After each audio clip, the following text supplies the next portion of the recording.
Hi, my name is Douglas Orville. I'm local around here in Hackettstown. I'm a head instructor at Evolutionary Martial Arts, and I've been friends with Uzuma for several years now, and I've been a patron of her establishment. I have a lot of respect for her and her ways. She's always been kind to me.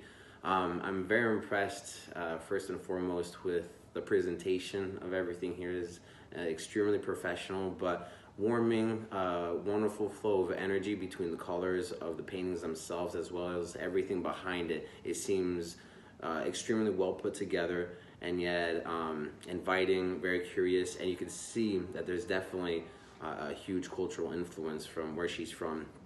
The paintings themselves and relating to her father's accomplishments, you can see it's very moving, very personal, and extremely important to her. Her father had a very important message giving towards the female empowerment, which this is something I could take away very clearly. A lot of this is representing of love.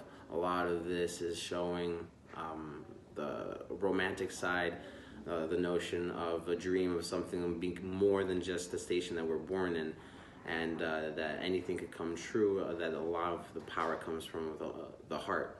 And it's a wonderful notion. It's a dreamlike coming into reality. The colors behind it are extremely powerful. Some blend between neutral colors to very vibrant, and the eye is easily pulled, and the expressions on the faces too tend to play a little bit between sadness and alluring and almost seductive. So again, I'm very happy, and thank you so much for the opportunity to give me to see this and witness it.